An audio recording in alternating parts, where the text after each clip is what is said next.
Hello बच्चों, मैं हूं राकेश यादव। स्वागत है आपका एआर ट्यूटर्स पॉइंट में। मिशन 100 क्रैश कोर्स का आज दूसरा दिन है और हम करेंगे क्लास 10th साइंस का एक बहुत ही इंपॉर्टेंट चैप्टर। क्या करेंगे? हेरिडिटी। ठीक है।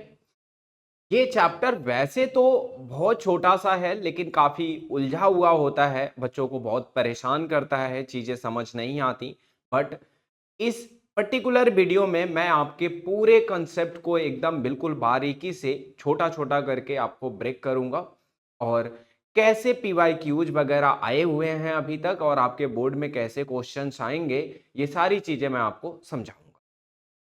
चैप्टर को मैं अलग अलग पार्ट्स में ब्रेक करते हुए आपको अच्छे से एक्सप्लेन करूंगा और इसमें आज हम करेंगे बेसिकली कि वेरिएशन क्या आता है ना, कैसे आता है और वो किसी भी पर्टिकुलर स्पेसीज के सर्वाइवल में कैसे हेल्प करता है।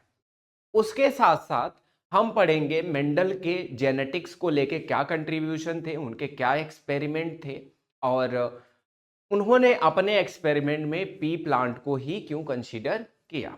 इसके साथ साथ हम पढ़ेंगे उनके मोनो हाइब्रिड क्रॉस को और डाई हाइब्रिड क्रॉस को। ठीक है। साथ साथ हम ये जानेंगे कि बहुत सारे ऐसे ऑर्गेनिज्म होते हैं जिनमें सेक्स डिटर्मिनेशन जो होता है वो जेनेटिकली डिटरमाइंड नहीं होता। ठीक है। बहुत सारे फैक्टर्स पे डिपेंड करता है और साथ साथ हम ये भी जानेंगे कि ह्यूमंस बीइंग में कैसे सेक्स डिटर्मिनेशन होता है, मतलब मेल और फीमेल का या लड़का और लड़की का कैसे पता चलता है। ठीक है। या बर्थ से पहले कैसे पता लगा लेते हैं कि लड़का होगा या लड़की हो। और साथ साथ आपके बहुत सारे टिप्स एंड ट्रिक्स और बहुत सारी मिस्टेक्स जो आप एग्जाम में करते हो, तो मैं वो सारी चीजें आपको बताऊंगा। बस आप वीडियो के एंड तक बने रहना ताकि आपके इस वीडियो के बाद तो इस चैप्टर से किसी क्वेश्चन में कोई गलती हो ही ना और ना ही आपके नंबर कटे। तो चलिए बिना टाइम वेस्ट किए हम चैप्टर शुरू करते हैं, हेरिडिटी। यहाँ पे बच्चों सबसे पहले हम बात करेंगे, बिल्कुल बेसिक उठाएंगे और बेसिक में हमारा यहाँ पे क्या होगा, ध्यान देना आप। बेसिक में हमारा है एकदम बिल्कुल टॉपिक जो हेरिडिटी एंड वेरिएशन। बहुत सिंपल सा एग्जाम्पल लेते हैं कि जैसे children resemble their parents and siblings so close resemblance but they are not identical. अगर आप किसी बच्चे को देखोगे तो उसका चेहरा, उसकी बॉडी स्ट्रक्चर, उसकी हाइट और बाकी सारी चीजें हो सकता है उसके पेरेंट्स से मिलती जुलती हो लेकिन बिल्कुल सेम नहीं होती, आइडेंटिकल नहीं होती। हेरिडिटी क्या होता है बच्चों? तो कहते हैं पासिंग ऑफ कैरेक्टरिस्टिक्स या traits from parent to offspring or one generation to next generation. यानी एक जनरेशन से दूसरी जनरेशन में ट्रेड्स का, कैरेक्टरिस्टिक्स का क्या होना, पास होना ही हम उसको क्या बोलते हैं, हेरिडिटी या इनहेरिटेंस बोलते हैं। वेरिएशंस क्या होते हैं बच्चों? यानी कहने का मतलब differences in character among organism of a same species. यानी किसी भी पर्टिकुलर स्पेसीज में अगर आप बात करोगे कि हर एक पर्टिकुलर मेंबर दूसरे मेंबर से अलग कैसे दिखता है कैरेक्टर्स में, तो उसे हम वेरिएशन बोलते हैं। जेनेटिक्स क्या होती है बच्चों? तो branch of biology dealing with the study of heredity and variation. यानी ऐसी साइंस ब्रांच की जो बेसिकली हेरिडिटी और उससे वेरिएशन से रिलेटेड सारी चीजें डील करती है या स्टडी करती है, हम उसे क्या बोलते हैं, जेनेटिक्स बोलते हैं। ठीक है। अब यहाँ पे वेरिएशन इन सेक्सुअल रिप्रोडक्शन। अब हम यहाँ थोड़ा समझेंगे बच्चों कि किसी भी पर्टिकुलर स्पेसीज में जो वेरिएशन आता है वो कब आता है और कैसे आता है और किन किन स्टेजेस पे आता है। तो ध्यान रहे यहाँ पे अगर हम बात करेंगे तो कह रहा है यहाँ पे occur due to errors during DNA replication at the time of cell division. जब सेल डिवीजन होता है, चाहे माइटोसिस हो चाहे वो मियोसिस हो, सेल डिवाइड होने से पहले डीएनए का क्या होता है, रिप्लिकेशन होता है। डीएनए अपनी एक मास्टर कॉपी बनाता है। उस टाइम में यहाँ पे वेरिएशन आ सकता है, कोई ना कोई गलती जरूर हो सकती है। Crossing over during meiosis eight the time of the formation of haploid gamete. यानी कहने का मतलब है ह्यूमंस में या बहुत सारे एग्जाम्पल ले सकते हैं हम जिनमें डिप्लॉयड गैमेट होता है, यानी हमेशा जो आपके गैमेट होते हैं या क्रोमोसोम होते हैं हमेशा पेयर में होता है। तो जब यहाँ पे क्या होता है, मियोसिस डिवीजन होता है, तो मियोसिस डिवीजन के टाइम में यहाँ पे गैमेट का क्या होता है, बंटवारा होता है या गैमेट फॉर्मेशन होती है मियोसिस डिवीजन के टाइम में। तो यहाँ पे गैमेट फॉर्मेशन के टाइम में भी हो सकता है यहाँ पे क्या हो, आपका वेरिएशन आए। Random union of male and female gamete of at the same time of fertilisation, यानी कहने का मतलब है बच्चों कि जब गैमेट फॉर्म हो जाता है तो एक मेल गैमेट और एक फीमेल गैमेट रैंडमली क्या होते हैं, फ्यूज होते हैं, यानी दो अलग अलग मतलब लाइक पेरेंट से, तो इसे हम क्या बोलते हैं, फर्टिलाइजेशन बोलते हैं। और फर्टिलाइजेशन के टाइम पे भी वेरिएशन आ सकता है। तो ये 3 स्टेज हो गए आपके जहां पे वेरिएशन आने के चांसेस रहते हैं। इसके बाद अगर बच्चों बात करें हम, तो वेरिएशन इन असेक्सुअल रिप्रोडक्शन, वो तो सेक्सुअल रिप्रोडक्शन था, अब असेक्सुअल रिप्रोडक्शन में कहां कहां वेरिएशन आ सकता है, ये क्या होता है, ध्यान देना। Variation are much less compare to sexual reproduction because, यहाँ पे जो वेरिएशन आता है, यानी हम कह सकते हैं यहाँ पे जो ऑफ स्प्रिंग या नई जनरेशन होती है वो पुरानी वाले की बिल्कुल क्या होती है, कॉपी होती है। कॉपी इसलिए बोल सकते हैं क्योंकि यहाँ पे वेरिएशन बहुत कम आता है। कब आता है, variation are introduced only due to small inaccuracy in DNA replication, यानी जो डीएनए रिप्लिकेशन होता है यानी सेल डिवीजन से पहले वहां पे आपका स्मॉल इनएक्यूरेसी की वजह से वेरिएशन आ सकता है, इनके अलावा और कोई ऑप्शन नहीं होता। No crossing over exchange of hereditary material between parental and paternal maternal and chromosome and gamete formation, यानी यहाँ पे ऐसा कुछ भी नहीं होता, मियोसिस डिवीजन तो है नहीं कि गैमेट फॉर्म होगा, और ना ही यहाँ पे कोई फर्टिलाइजेशन होता है। तो ना फर्टिलाइजेशन होता है ना गैमेट फॉर्मेशन होती है, तो यहाँ पे 2 स्टेज आपके कम हो गए सेक्सुअल रिप्रोडक्शन के कंपेयर में। इतनी बात समझ आ गई, तो यहाँ पे वेरिएशन बहुत कम आता है। अब accumulation of variation during reproduction, अब यहाँ पे ये समझते हैं कि ये जो आपका वेरिएशन आता है, ये वेरिएशन धीरे धीरे एक्युमुलेट कैसे होता है, यानी एक जनरेशन से दूसरी में, दूसरी से तीसरी में, तीसरी से चौथी में, ये धीरे धीरे इकट्ठा होता जाता है और एक नई स्पेसीज को जन्म देता है। कैसे, variation appearing in the offspring of one generation are passed on to the next generation, यानी जो भी यहाँ पे वेरिएशन आपको अपीयर होता है किसी एक में, वो अगली जनरेशन में क्या हो जाता है, इनहेरिट हो जाता है, पास हो जाता है next generation. In each generation, new variation are acquired and added, leading to the accumulation of variation over time. यानी हर जनरेशन में जो नया वेरिएशन इसमें ऐड होता है वो अगले वाले में ट्रांसफर होता जाता है। इस वजह से वेरिएशन आपके टाइम के साथ क्या होते हैं, एक्युमुलेट होते जाते हैं, ऐड होते जाते हैं। Variation increase with each generation and diversity spread over the succeeding generation, यानी कहने का मतलब है यहाँ पे ये आपका जो वेरिएशन आता है वो जनरेशन टू जनरेशन इकट्ठा होता जाता है और एक नई जनरेशन को क्या करता है, आपको फैलाता है। अब यहाँ पे ध्यान देना, एग्जाम्पल के तौर पे आप ले सकते हो कि ये आपका सपोज करो यहाँ पे पेरेंट हो गए, पेरेंट का ये आपके जो बॉक्सेज हैं, ये सर्कल हो गया, ये आपके कैरेक्टरिस्टिक्स हो गई, ट्रेड्स हो गए, ठीक है। अब आप जब दूसरी जनरेशन में यहाँ पे आप देखोगे तो इनसे ये वाला कैरेक्टर आपका बदल गया, इनके में ये वाला कैरेक्टर बदल गया। भाई एक ही पेरेंट से 2 बच्चे हुए और दोनों के कुछ ना कुछ क्या हो गई, डिसिमिलरिटी आ गई। अब इसके बाद इनके 2 बच्चे हुए तो यहाँ पे आप देखोगे कि इन दोनों की एक कैरेक्टर तो मैच कर रहे हैं, लेकिन इनमें से कुछ कैरेक्टर जैसे देखो एक ये वाला और इनका कुछ ये वाला, अब क्या हो गया, डिफरेंट हो गया एक दूसरे से। यहाँ पे देखोगे तो ये यहाँ से तो बने, लेकिन इनमें जो है ये वाले कैरेक्टर आपके क्या हो गए, डिफर कर गए, इनमें कुछ कैरेक्टर और डेवलप हो गए। यानी कहने का मतलब है अगर अब यहाँ पे पोते को दादाजी से कंपेयर कराओगे भाई तो बिल्कुल एग्जैक्ट मैच नहीं करेगा, यानी हर जनरेशन में आपको नए नए कैरेक्टर इंट्रोड्यूस होते जाएंगे और वो ऐड होते जाएंगे। तो जब उसे उठा के पिछली जनरेशन से आप कंपेयर करोगे तो काफी गैप नजर आएगा आपको। यही बात है ह्यूमन बीइंग के डेवलपमेंट में भी, कि हमारी जो रेस है वो अफ्रीका से ली गई है, यानी कहने का मतलब है वहां के जो पुराने 10,000 जनरेशन अगर उठा के आप किसी ह्यूमन स्ट्रक्चर से आप हमें कंपेयर करोगे मॉडर्न टाइम में, तो हमारा ब्लूप्रिंट उनसे बिल्कुल मैच नहीं होगा, ठीक है। तो यही बात है।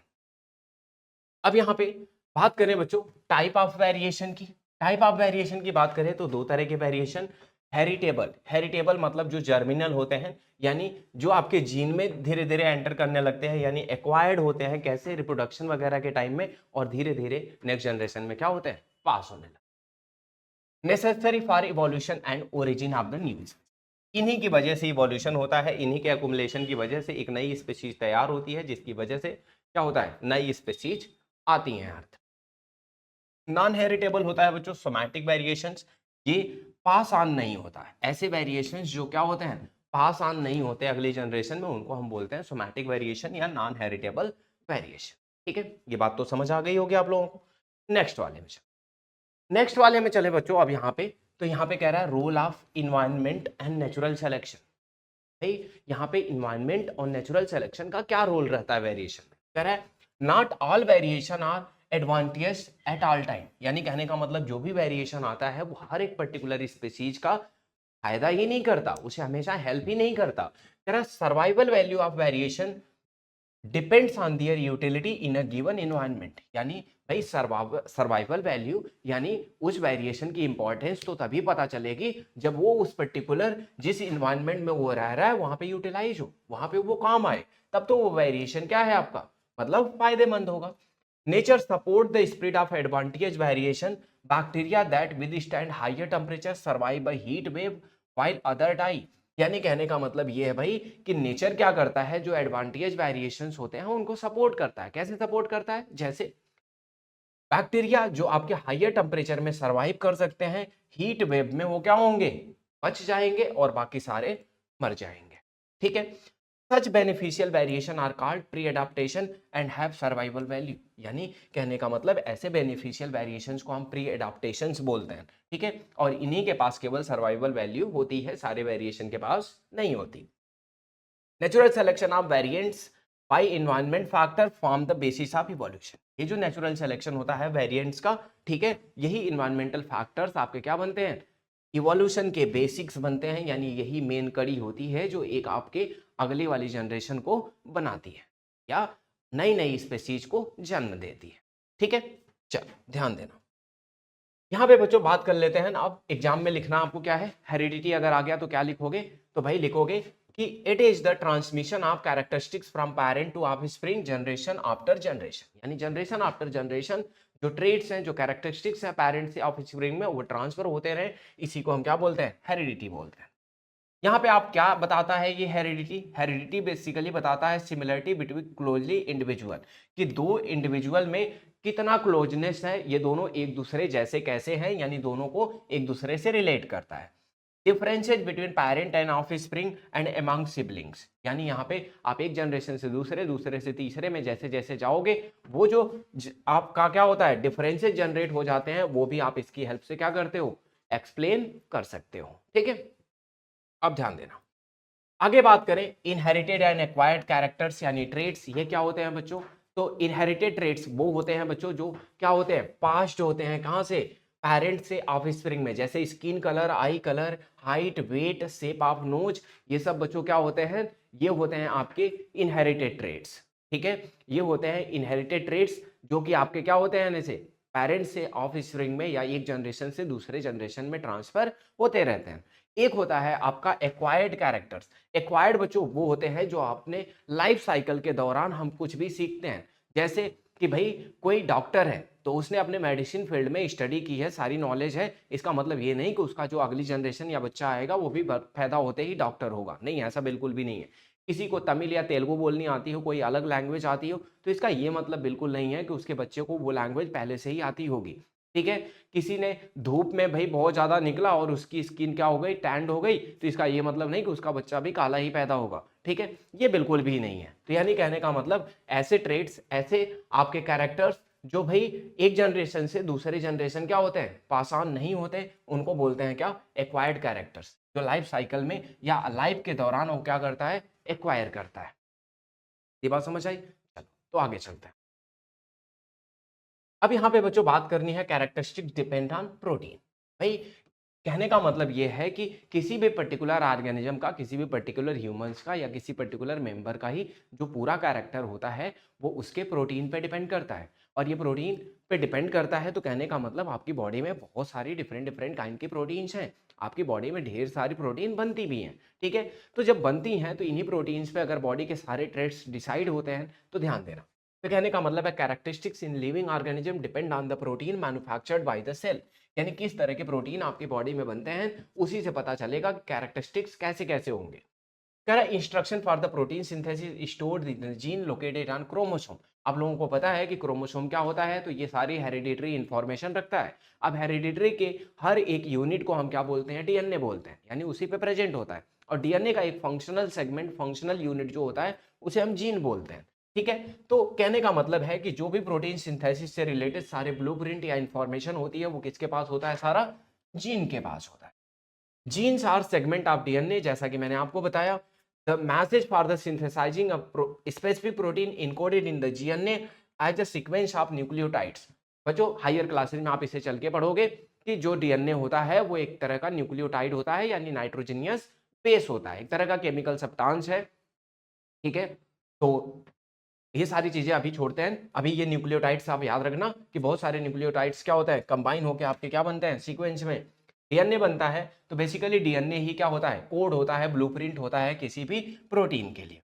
Each cell has millions billions of nucleotide arrange in a specific sequence in DNA to control various function and characteristics. यानी किसी भी पर्टिकुलर ऑर्गेनिज्म में जो कोई भी कैरेक्टरिस्टिक्स या ट्रेड्स या फंक्शन जो क्या होता है, डिटरमाइन होता है, जो कंट्रोल होता है, वो किसकी वजह से, डीएनए की वजह से।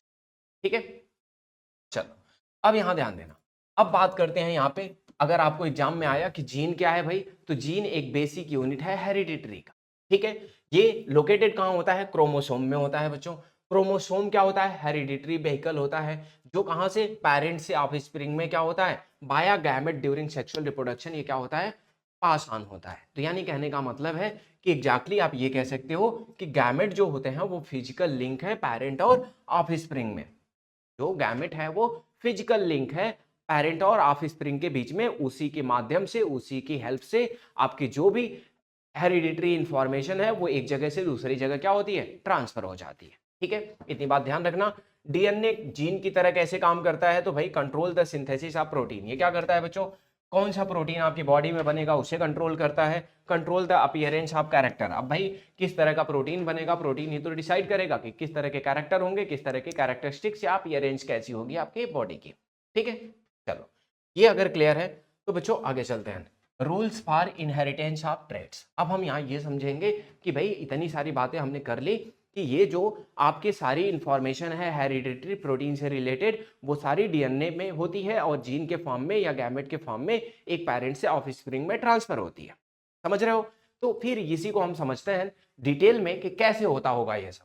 तो यहाँ पे भाई एक साइंटिस्ट हैं ग्रेगर जॉन मेंडल, ठीक है, इन्हीं की बात कर लेते हैं। ये एक ऑस्ट्रेलियन मोंक थे, ठीक है। इन्होंने पहली बार ही साइंटिफिक एक्सप्लेनेशन दिया ट्रांसमिशन ऑफ कैरेक्टर को लेके, यानी parent to offspring. He is regarded as the pioneer of the modern genetics and called the father of the genetics। यानी इनको ही फादर ऑफ जेनेटिक्स बोला जाता है, यानी इनकी वजह से हमें इतनी सारी चीजें मिली हैं सीखने को। Karen Mendel introduced the concept of the each character is controlled by a factor later called gene। इन्होंने कहा कि किसी भी पर्टिकुलर ऑर्गेनिज्म में जो कंसेप्ट है कैरेक्टर का एक जगह से दूसरी जगह ट्रांसफर होना, या फिर उसके अंदर किसी भी ट्रेट्स या फैक्टर को कंट्रोल करना, वो बेसिकली एक तरह के फैक्टर से, एक तरह के जीन से कंट्रोल होता है।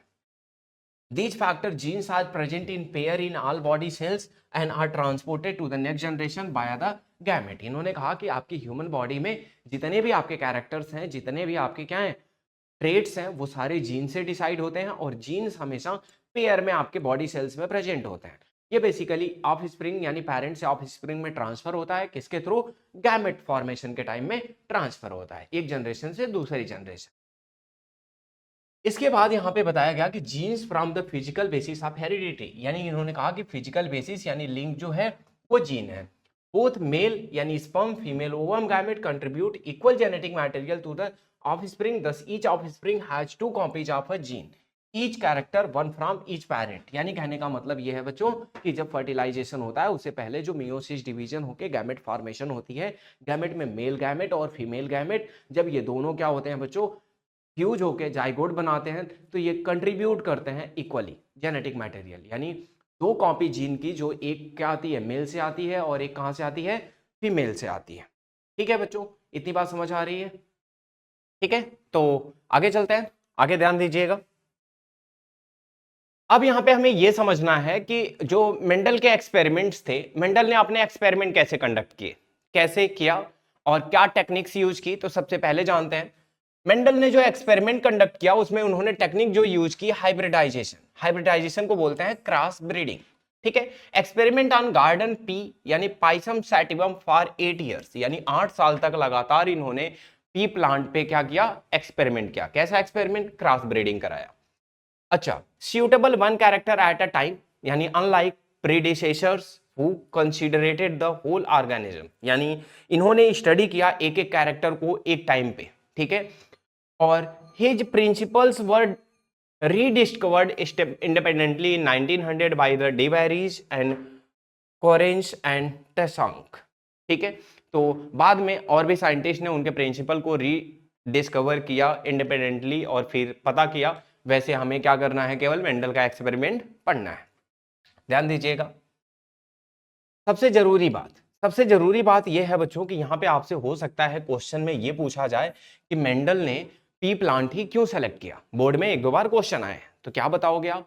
तो पहली बात तो ये ध्यान रखना कि बहुत सारे ऐसे रीजंस हैं जिनकी वजह से मेंडल ने क्या किया है, पी प्लांट सेलेक्ट किया। पहला रीजन कि पी प्लांट का ड्यूरेशन जो होता है वो बहुत कम होता है, यानी लाइफ स्पैन की बात कर रहा हूँ कि 2 से 3 महीने में ये पूरा क्या हो जाता है, ग्रो कर जाता है, प्रिपेयर हो जाता है। तो इसलिए इन्होंने 8 साल तक एक्सपेरिमेंट किए होंगे। तो मतलब आपको समझ आ रही है कि जल्दी जल्दी क्या होगा, प्लांट तैयार हो जाएगा, जल्दी जल्दी उसके सारे इनको क्या होंगे, जो भी बदलते हुए एक कैरेक्टर्स वगैरह होंगे, ट्रेट्स वगैरह जो उनको स्टडी करना है, वो जल्दी जल्दी एक्सपेरिमेंट रिपीट करने में हेल्प मिलेगी।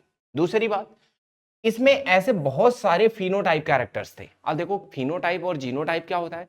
तो फिनोटाइप कैरेक्टर्स वो जो ऐसे फिजिकल कैरेक्टर्स जो दिखते हैं, जैसे कि स्किन कलर हो गया, आईज कलर हो गया, नोज शेप हो गया, ईयर शेप हो गया, या आपका मतलब किसी भी तरह का हाइट हो गया। ठीक है, ये सारे कैरेक्टर्स जो होते हैं वो क्या होते हैं, फिनोटाइप कैरेक्टर होते हैं, जो देख के पता चल जाते हैं। एक होता है जीनोटाइप कैरेक्टर। जीनोटाइप का मतलब होता है बेसिकली जीनेटिक कैरेक्टर। जेनेटिक मतलब लाइक कि जैसे ब्लड ग्रुप किसी का देख के तो नहीं बता सकते ना, तो इस तरह से कैरेक्टर को हम क्या बोलते हैं, जीनोटाइप बोलते हैं। अब यहां ध्यान देना क्या है, यहां पे अगर प्लांट्स में देखें, पी प्लांट में, तो पी प्लांट में बहुत सारे फिनोटाइप कैरेक्टर थे। जैसे सीड का शेप ले लो, सीड का शेप लोगे तो राउंड भी था बिल्कुल और रिंकल्ड भी था। ठीक है, कलर लोगे तो येलो भी था और ग्रीन भी था।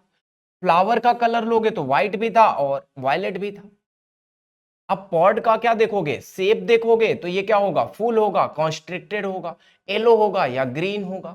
यहाँ पे फ्लावर के पोजीशंस देखोगे तो एक्सियल पॉड्स होंगे और यहाँ टर्मिनल पॉड्स होंगे। ये लॉन्ग भी हो सकता है, यानी टॉल भी और शार्ट भी। तो इस तरह से आपको बहुत सारे क्या मिलेंगे, आपको वेरिएशंस मिलेंगे, बहुत सारे कैरेक्टर्स मिलेंगे, ट्रेड्स मिलेंगे, लेकिन कैसे, फिनोटाइप कैरेक्टर। इस वजह से इन्होंने क्या किया, पी प्लांट को सेलेक्ट किया। और अगर एग्जाम में भी आए तो आप यही चीजें लिखना, इनमें से 2-3 पॉइंट्स उठा। इतनी बात समझ आ रही है? चलो आगे चलते हैं। आगे चलेंगे बच्चों अगर, तो यहां पे ध्यान रखना कि 3 प्रिंसिपल थे, इन्होंने स्टडी करके 3 प्रिंसिपल दिए। लॉ ऑफ डोमिनेंस यानी रिसेसिवनेस, और लॉ ऑफ सेग्रीगेशन, और law of independent assignment. Experiment की हेल्प से और एग्जाम्पल की हेल्प से हम ये सारी बातें समझेंगे कि एग्जैक्टली क्या होता है ये सब। ध्यान देना, इन्होंने हाइब्रिडाइजेशन टेक्निक यूज की। जैसा कि मैंने आपको बताया कि इन्होंने हाइब्रिडाइजेशन यानी क्रॉस ब्रीडिंग यूज किया। एग्जैक्टली इसका क्या मतलब है, तो यहाँ पे ये था कि to prevent the self pollination, Mendel removed anther early from the bird to the flower designated as female flower. This process is called emasculation. यानी आप जानते हो ना कि फ्लावर दोनों तरह के होते हैं, यूनिसेक्सुअल भी और बाइसेक्सुअल भी। यूनिसेक्सुअल का मतलब जिनके पास या तो मेल पार्ट होता है या तो फीमेल रिप्रोडक्टिव पार्ट होता है, लेकिन बाइसेक्सुअल का मतलब जिनके पास मेल रिप्रोडक्टिव पार्ट और फीमेल रिप्रोडक्टिव पार्ट दोनों ही होता है, उनको हम बोलते हैं क्या, बाइसेक्सुअल। अब इन्होंने कहा कि भाई सेल्फ पॉलिनेशन ना हो, हमें क्रॉस ब्रीडिंग ही करानी है, इसलिए इन्होंने पहले ही जितने बाइसेक्सुअल फ्लावर थे पहले ही उसमें से एंथर वाला पोर्शन रिमूव कर दिया। एंथर मतलब मेल रिप्रोडक्टिव पार्ट हटा दिया और केवल फीमेल रिप्रोडक्टिव पार्ट को रहने दिया। इस प्रोसेस को हम क्या बोलते हैं, इमैस्कुलेशन बोलते हैं। ध्यान रखना, pollen from anther of a male flower was transferred to the stigma of the fully matured emasculated flower. This called cross pollination. इन्होंने क्या किया बच्चों कि एंथर तो हटा दिया था, अब किसी और का फ्लावर का एंथर लाके इन्होंने क्या किया, स्टिग्मा के ऊपर लैंड कराया, यानी ट्रांसफर किया इमैस्कुलेटेड फ्लावर पे। और इसके बाद इन्होंने जो क्रॉस पॉलिनेटेड आपके फ्लावर्स थे उन्हें टैग किया और इनक्लोज किया एक मसलिन बैग में। ऐसा इसलिए किया कि भाई गलती से कहीं उसी प्लांट का आपका एंथर उसके साथ क्या हो जाए, मैच ना हो जाए, उसके साथ आके कंबाइन ना हो जाए। ठीक है, तो यानी इस सिचुएशन से बचने के लिए, यानी पॉलन सोर्सेज से बचने के लिए उन्होंने उसे मसलिन बैग में बंद कर दिया। अब वेट किया क्या करने का, जाइगोट फॉर्मेशन और फर्दर एम्ब्रियो वगैरह बनने का। ठीक है, तो जब यहाँ पे वेट किया, इसी को हम क्या बोलते हैं बच्चों, इसी को हाइब्रिडाइजेशन टेक्निक बोलते हैं। अब यहाँ पे ध्यान देना, यहाँ पे बात करनी है हमें कि मोनोहाइब्रिड क्रॉस क्या होता है। यानी इन्होंने तो क्रॉस ब्रीडिंग कराई, लेकिन क्रॉस ब्रीडिंग कई तरह की होती है। मोनोहाइब्रिड क्रॉस होता है, डाई हाइब्रिड क्रॉस होता है, ट्राई हाइब्रिड क्रॉस होता है, पॉली हाइब्रिड क्रॉस होता है। तो इन्होंने एट अ टाइम एक ही कैरेक्टर लेके स्टडी किया, एक ही कैरेक्टर को, एक ही ट्रेड को टारगेट किया, इसलिए उसे क्या बोलते हैं, मोनोहाइब्रिड क्रॉस बोलते हैं। मोनोहाइब्रिड क्रॉस में उन्होंने प्लांट की हाइट को टारगेट किया। प्लांट की हाइट को टारगेट किया तो इन्होंने क्या किया, पहले जो पेरेंटल जनरेशन थी यानी प्योर ब्रीडिंग ली। प्योर ब्रीडिंग मतलब बच्चों होमोजाइगस कंडीशन। होमोजाइगस कंडीशन का मतलब होता है बच्चों, टॉल के लिए इन्होंने कैपिटल टी और शार्ट के लिए स्मॉल टी। जैसा कि मैंने बताया, जीन्स हमेशा क्या होते हैं, पेयर्स में होते हैं। जीन्स हमेशा पेयर्स में होते हैं। तो यहाँ पे जो कैपिटल लेटर्स होते हैं उनको यूज किया जाता है डोमिनेंट ट्रेट के लिए, और स्मॉल लेटर यूज किया जाता है रिसेसिव ट्रेट के लिए। तो होमोजाइगस का मतलब कि जहां पे दोनों पेयर्स क्या हों, एक जैसे हों, होमोजाइगस। और जहां पे दोनों पेयर्स क्या हों, डिफरेंट हों, यानी पेयर में से दोनों जीन क्या हों आपके, डिफरेंट डिफरेंट हो, उसे हेट्रोजाइगस बोलते हैं। तो इन्होंने क्या किया कि पहली जो पेरेंटल जनरेशन इन्होंने सेलेक्ट की, जिसका इन्होंने क्रॉस ब्रीडिंग कराना था, उसको होमोजाइगस लिया, यानी प्योर टाल और प्योर शॉर्ट। ठीक है, अब इतनी बात आपको समझ आ गई होगी। यहाँ पे F1 जनरेशन बनाई क्रॉस ब्रीडिंग करके, F1 जनरेशन बनाई क्रॉस ब्रीडिंग करके। अब ये सारी चीजें मैं थोड़ा आपको समझाता हूं। देखो कैसे इन्होंने भाई पहली जनरेशन के लिए पेरेंटल जनरेशन कंसीडर की, क्या क्या, प्योर टाल और प्योर शॉर्ट। प्योर टाल और प्योर शॉर्ट जब कंसीडर किया तो इनकी क्रॉस ब्रीडिंग कराई। यहां से बनाया क्या, F1 generation, first filial generation. इससे आप जानते हो कि पहले क्या होगा, गैमेट बनेगा। यहाँ पे गैमेट बना होगा, यहाँ पे भी क्या बना होगा, गैमेट बना होगा। इसके बाद हर एक गैमेट एक दूसरे से फ्यूज, यानी ये बना, इससे ये भी बन सकता है, यहाँ पे कैपिटल टी स्मॉल टी, इससे ये भी बन सकता है, और इससे ये भी बन सकता है, इससे आपका ये भी बन सकता है। तो आपने देखा कि यहाँ पे चाहे जितना मर्जी क्रॉस हो जाए, ठीक है, इसमें जो आपके नए प्लांट्स बनेंगे उनका जो जीन होगा वो कैसा होगा, ये होगा, यानी हेट्रोजाइगस कंडीशन बनेगी। हेट्रोजाइगस कंडीशन बनेगी तो इन्होंने देखा कि प्योरली टाल और प्योरली शार्ट को जब क्रॉस कराया तो जितने भी प्लांट्स बने सारे के सारे, यानी कितने, 100% जो प्लांट्स थे वो कैसे थे बच्चों, टॉल प्लांट ही बने। इसका मतलब एक बात समझ आई कि ट्रेड्स दो तरह के होते हैं, डोमिनेंट और रिसेसिव। डोमिनेंट वाला जो होता है वो रिसेसिव वाले को मास्क कर लेता है, कवर कर देता है, उसे अपना कैरेक्टर एक्सप्रेस नहीं होने देता। ठीक है, ऐसे सारे ट्रेड्स को हम क्या बोलते हैं बच्चों, ऐसे सारे ट्रेड्स को हम बोलते हैं क्या, डोमिनेंट। और जो छुप जाते हैं, जो हाइड हो जाते हैं, जो अपना कैरेक्टर एक्सप्रेस नहीं कर पाते, उनको बोलते हैं रिसेसिव। ठीक है, तो यहाँ पे यही बात समझ आई कि ये जो शार्ट वाला है वो रिसेसिव है, और जो टाल वाला है वो आपका क्या है, डोमिनेटिंग है। पहली जनरेशन से ये बात पता चल गई। अच्छा, दूसरी जनरेशन कराया इन्होंने, तो दूसरी जनरेशन से इन्होंने कैपिटल टी स्मॉल टी और कैपिटल टी स्मॉल टी दो प्लांट ले लिया, और लेके इन्होंने क्रॉस ब्रीडिंग कराई। और जब क्रॉस ब्रीडिंग कराई इन्होंने, तो अब आपको पता है पहले यहाँ पे गैमेट बना होगा। यहाँ पे जब गैमेट बना होगा तो ये आपके यहाँ पे क्या बनेंगे, चार प्लांट बना के देख लेते हैं। इसके वाले को इसके साथ कंबाइन करते हैं तो कैपिटल टी, इस वाले को इसके साथ कंबाइन करते हैं तो कैपिटल टी स्मॉल टी, फिर इसको इसके साथ तो स्मॉल टी कैपिटल टी, इसको स्मॉल टी वाले को इसके साथ तो ये स्मॉल टी। यानी आप देख रहे हो चार प्लांट बने। चार में जो जेनेटिक मेकअप है वो कैसा है, देखो, तीन तो आपके टाल बने, टाल और शार्ट का रेशियो देखोगे आप यहाँ पे, टाल और शार्ट का तो 3:1 का है। लेकिन जब जेनेटिक मेकअप देखोगे यहाँ पे कि कैपिटल टी और कैपिटल टी और स्मॉल टी, इनका जो रेशियो है बच्चों ये है 1:2:1 का। इतनी बात समझ आ रही है। तो ये हो गया जेनेटिक मेकअप यानी जीनोटाइप रेशियो, और ये हो गया फिनोटाइप रेशियो। यानी कहने का मतलब है 75% यानी 75% आपके टॉल प्लांट बन रहे हैं, और 25% आपके क्या है, शार्ट प्लांट बन रहे हैं। यहाँ पे अगर देखा जाए तो कहा जाए जेनेटिक मेकअप वाला, तो इसका जेनेटिक मेकअप 50% है। 50% कह रहा हूं, हाँ, इसका जेनेटिक मेकअप आपका कितना है, चार में से कितना है, एक है। चार में से एक मतलब 25%, चार में से एक मतलब 25%, और ये कितना, 50%। इतनी बात समझ आ गई होगी आप लोगों को। तो ये आपसे फिनोटाइप और जीनोटाइप रेशियो लिखने के लिए जब पूछा जाता है तो ये आंसर जरूर करना सही से।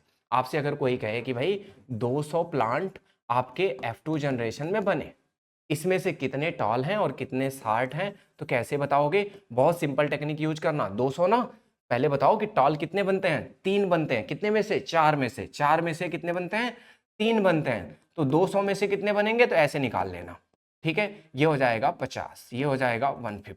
ऐसे ही अगर आपसे कहा जाए शार्ट कितने बनेंगे, ठीक है, तो कह देना क्या कि एक बनता है 4 में से, तो यहाँ पे 200 में से।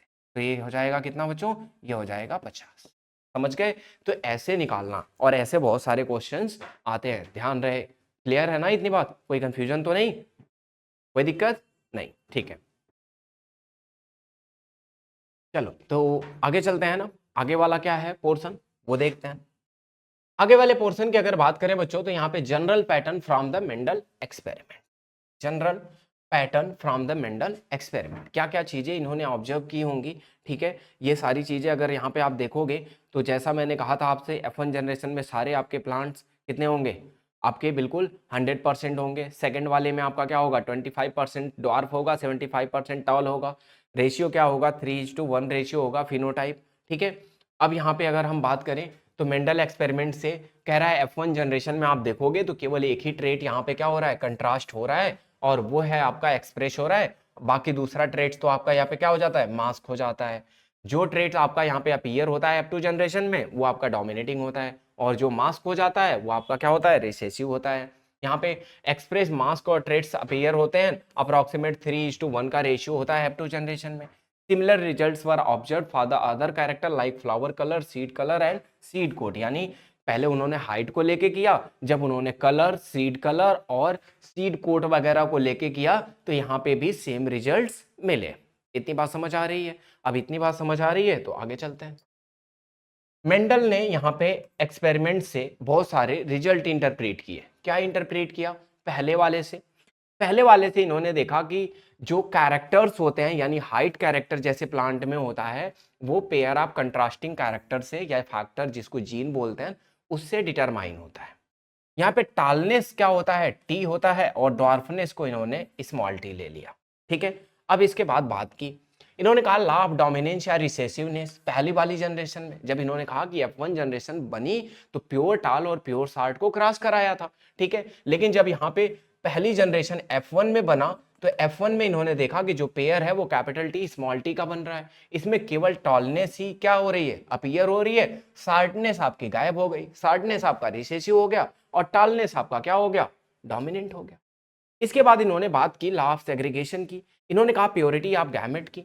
इन्होंने कहा कि फैक्टर्स यानी जीन्स जो होते हैं वो सेपरेट एंटिटीज होती हैं, यानी सेपरेटली टेक पार्ट करती हैं। करा during gamete formation pair of factors segregate, यानी जैसे ये कैपिटल टी था या स्मॉल टी था, तो ये कहने का मतलब है कि जीन फॉर्मेशन के टाइम पे ये क्या होते हैं? सेग्रीगेट हो जाते हैं, अलग अलग सेपरेट हो जाते हैं।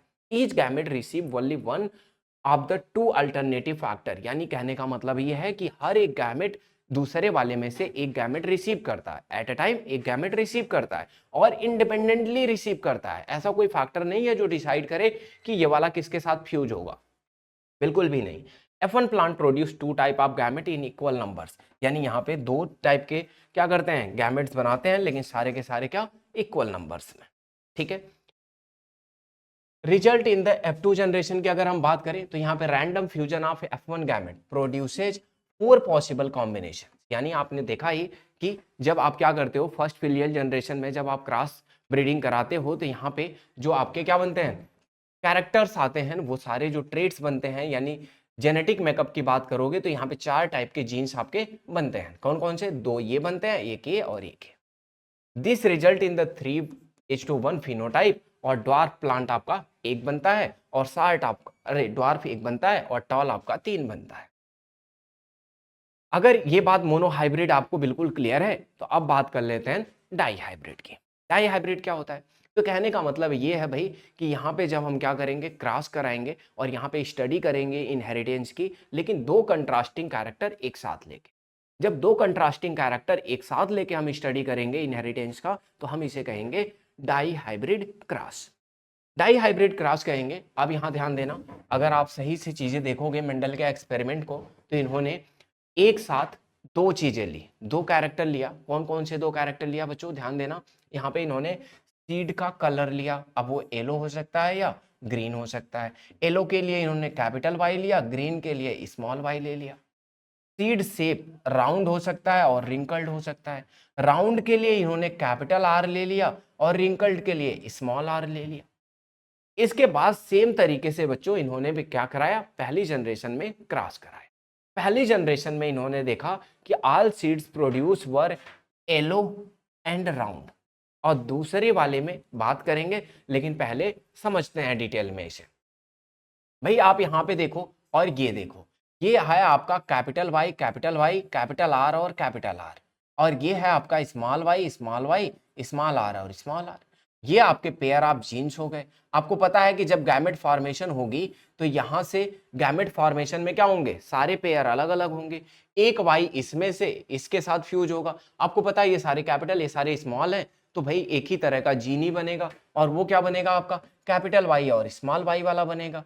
यहाँ पे कैपिटल आर और ये सारा स्मॉल है, तो कैपिटल आर और स्मॉल आर ये वाला जीन बनेगा सारा। और आपको पता है ना कि येलो कैरेक्टर यहाँ पे डोमिनेट कर रहा है। सारे के सारे प्लांट्स कैसे बने, येलो कलर के बने। इसका मतलब है कि येलो डोमिनेट कर रहा है, और जो आपका ग्रीन है वो रिसेसिव है। इसी तरह से राउंड शेप आपका डोमिनेट कर रहा है और रिंकल्ड आपका रिसेसिव है। इसका मतलब कि जो सारे बने उनका जो जेनेटिक मेकअप था वो ये था F1 का, ठीक है, और ये बना आपका। अब इसके बाद इन्होंने क्या किया, इसके बाद इसी को सेल्फ पॉलिनेट होने दिया। इसे क्या होने दिया बच्चों, सेल्फ पॉलिनेट होने दिया। और सेल्फ पॉलिनेट होने के बाद ये जो आपको टेबल दिख रही है ये टेबल बनी। अब टेबल बनाने के लिए आप सिंपल सा काम क्या कर सकते हो बच्चों, सिंपल सा काम ये कर सकते हो कि यहाँ पे सारी पॉसिबिलिटी कलर और शेप, ये सारी पॉसिबिलिटी एक साथ लिख सकते हो। जैसे capital Y capital R, small y capital R, capital Y small r, small y small r, ये चार ऐसे बना के यहाँ लिख दो, चार ऐसे बना के यहाँ लिख दो। अब इसको उठाओ इसके साथ कंबाइन कर दो, कंबाइन करके लिख दो यहाँ पे। इसको उठाओ इसके साथ कंबाइन करके यहाँ लिख दो, इसको उठाओ यहाँ लिख दो। ऐसे करके आप पूरा लिख डालो। अब ऐसे लिखोगे तो बच्चों टोटल आपके बनेंगे 16, टोटल 16 बनेंगे। तो आप यहां से सारे काउंट करो येलो वाले, 1 2 3 4 5 6 7 8 9 10 11 12, ठीक है, 12 येलो हैं। लेकिन भाई आप यहाँ पे जो जेनेटिक मेकअप देख रहे हो वो क्या क्या है, यहाँ पे जो जेनेटिक मेकअप देख रहे हो ये राउंड येलो है। ये क्या है बच्चों, ये राउंड येलो है। यहाँ पे जो देख रहे हो ये आपका राउंड है लेकिन ग्रीन है। और यहां जो देख रहे हो ये रिंकल्ड है, ये रिंकल्ड है बट येलो है। ये जो आप देख रहे हो ये रिंकल्ड है बट ग्रीन है। ये क्या है, रिंकल्ड ग्रीन है। इतनी बात समझ आ रही है।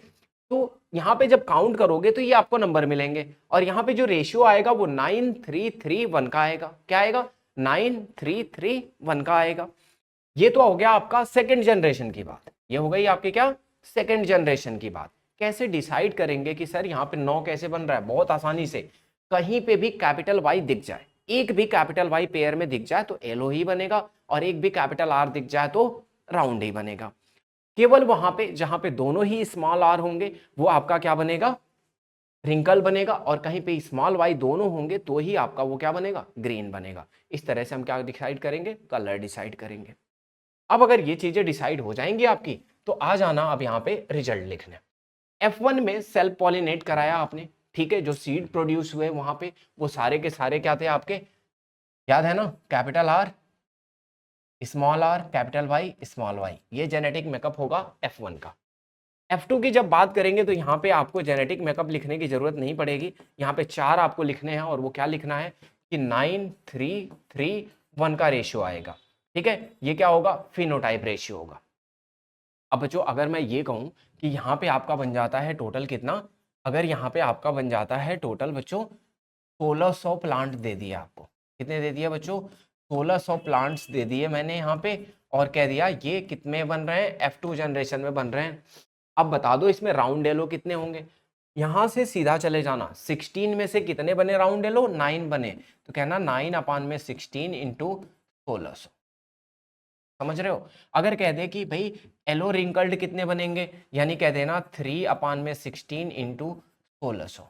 ठीक है। अगर कह दे आपसे कि भाई ग्रीन राउंड कितने बनेंगे, तो कह देना 3/16 इंटू 1600। और अगर कह दे कि रिंकल्ड येलो कितने बनेंगे, अरे रिंकल्ड ग्रीन कितने बनेंगे, तो कह देना 1/16 इंटू 1600। समझ रहे हो?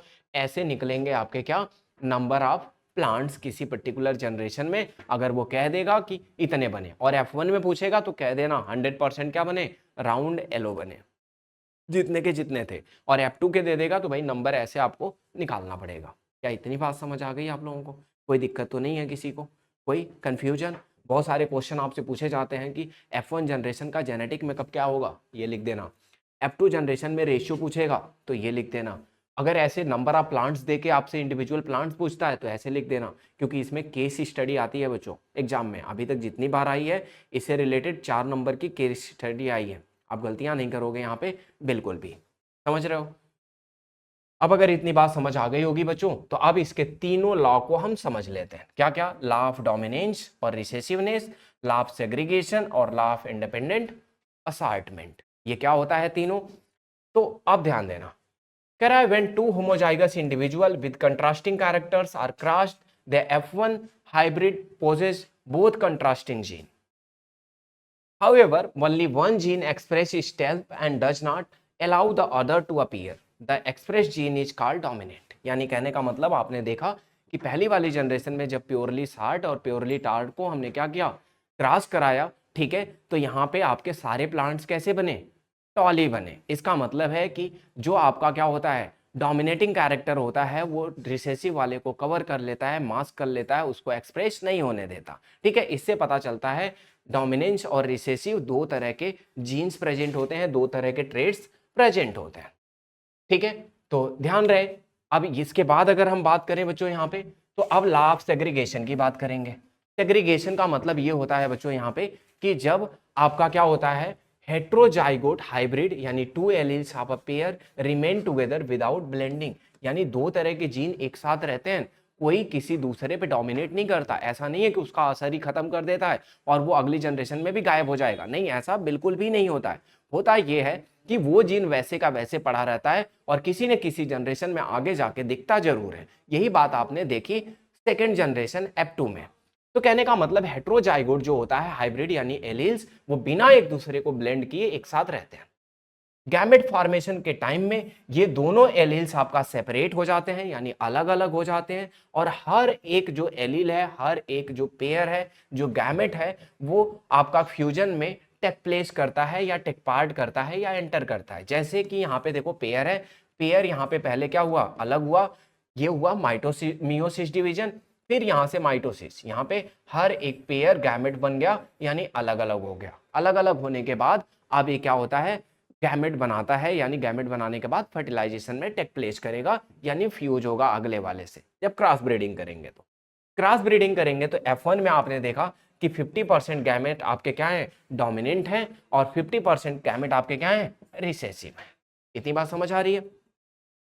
अब यहां पे ध्यान देना, random fusion of these gamete produce F2 offspring, यानी रैंडमली ये क्या होते हैं, फ्यूज होते हैं। यहाँ पे ऐसा कोई फैक्टर नहीं है जो ये डिसाइड करे कि भाई कौन सा किससे फ्यूज होगा। इसी वजह से रैंडमली आपके ये बने, सारी पॉसिबिलिटीज बनी। इसी वजह से जो आपका पहले वाले में आपका जो रिसेसिव कैरेक्टर हाइट वाला यानी सॉल्ट वाला था, वो हाइड हो गया था, मास्क हो गया था, लेकिन F2 में ये फिर से क्या हो गया, रीअपियर हो गया जैसे इसको मौका मिला। ठीक है, तो वही वाली बात है कि कोई भी एक दूसरे को ब्लेंड नहीं करता, बस दोनों एक साथ रहते हैं, किसी न किसी जनरेशन में फिर से अपीयर हो जाते हैं। इतनी बात समझ आई?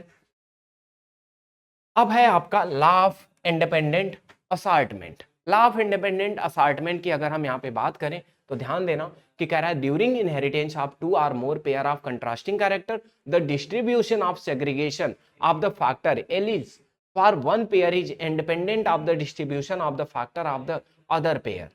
यानी कहने का मतलब ये है भाई कि जब यहाँ पे क्या होता है, गैमेट फॉर्मेशन होता है, जब फ्यूजन होगा तो यहाँ पे जो डिस्ट्रीब्यूशन चल रहा है, ठीक है, वो इसमें से कोई फैक्टर नहीं है जो किसी एक पेयर को ये बताए कि आपको इस वाले सेल में जाना है या आपको इस वाले सेल में जाना है। ऐसा बिल्कुल भी नहीं होता। यहाँ पे डिस्ट्रीब्यूशन इंडिपेंडेंटली होता है।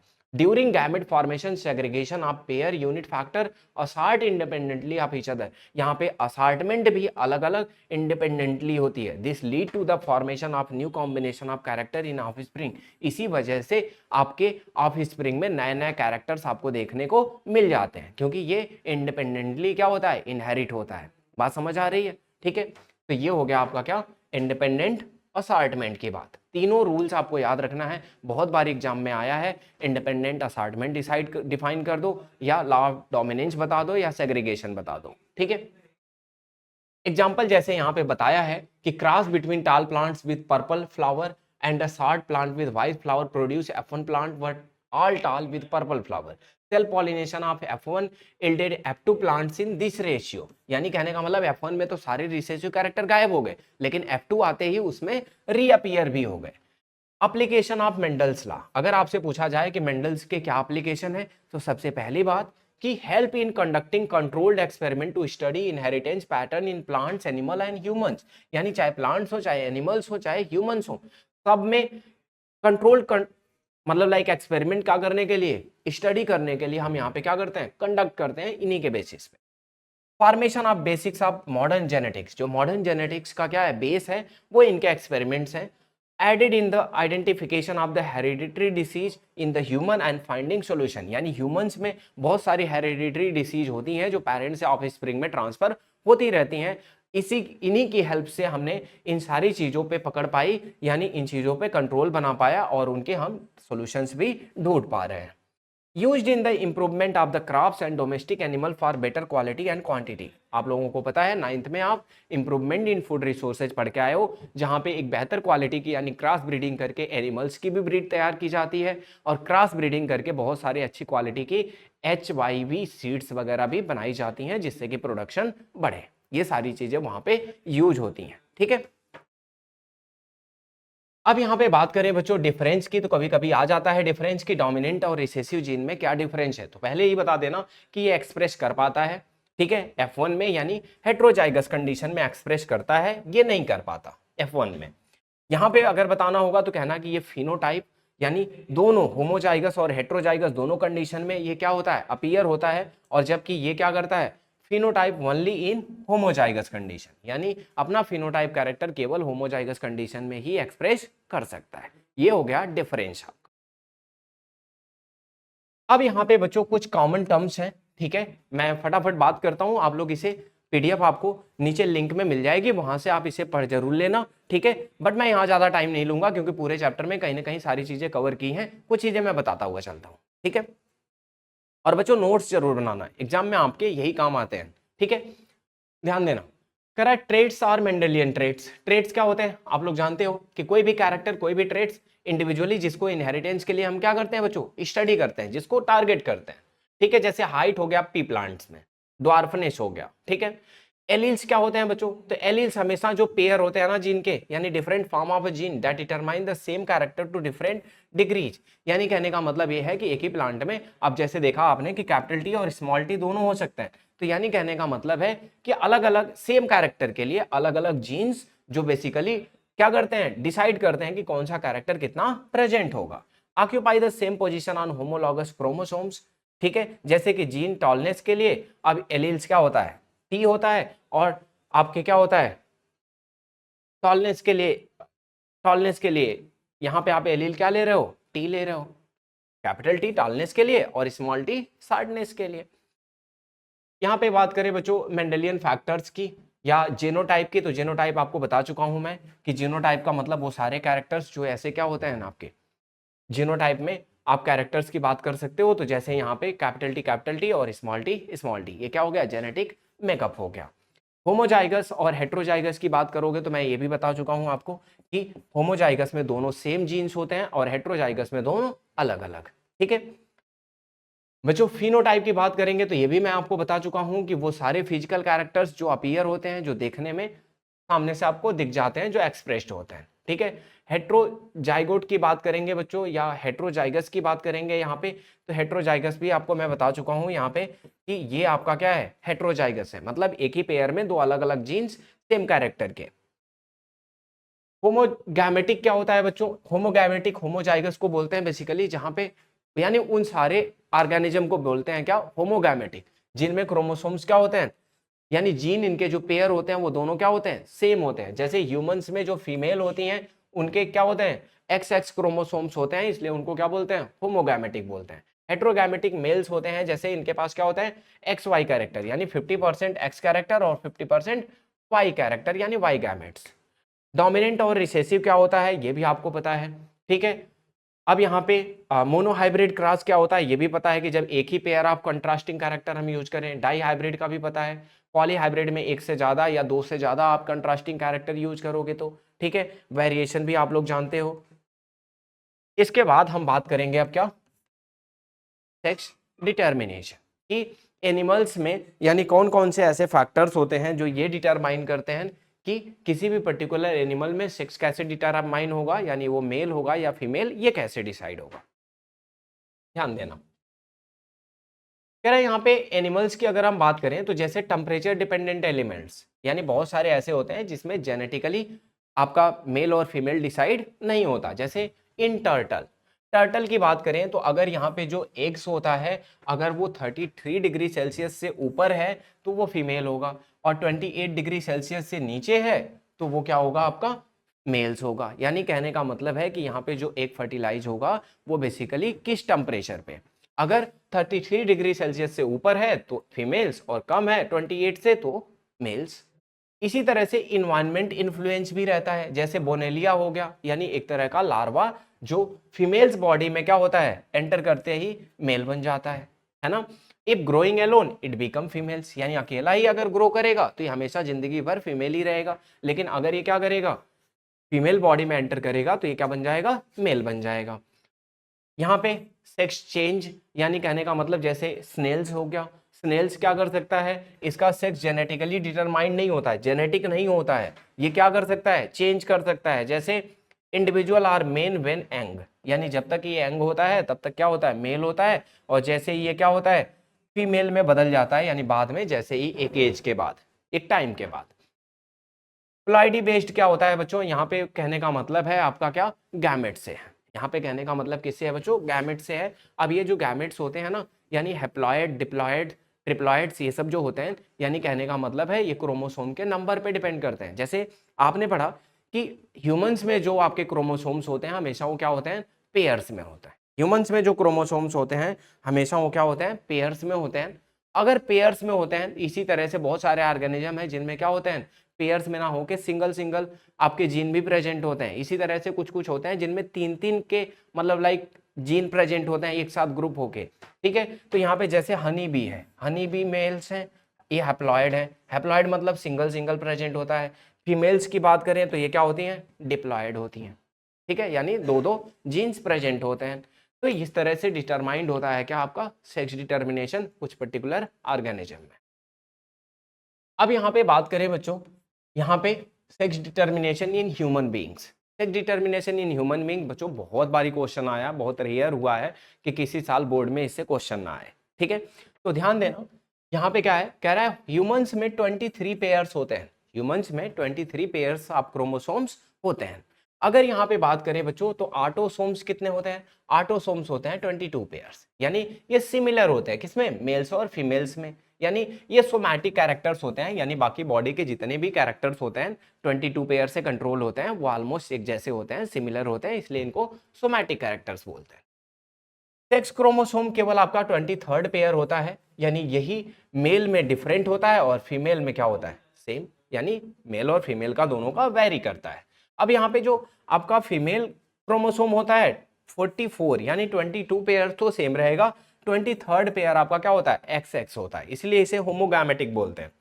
मेल में क्या होता है, मेल में 44 तो आपके क्या रहते हैं, बिल्कुल सेम ही रहेंगे, सोमैटिक रहेंगे। 23rd वाला क्या रहता है, एक्स वाई रहता है, यानी इसमें 50% एक्स होता है, 50% वाई होता है, और इसमें 100% एक्स ही रहता है, ठीक है। इसी वजह से जब यहाँ पे क्या होता है, क्रॉस होता है, फर्टिलाइजेशन होता है, तो गैमेट बनते टाइम यहाँ पे क्या होता है, ये एक्स वाई है और ये एक्स एक्स है।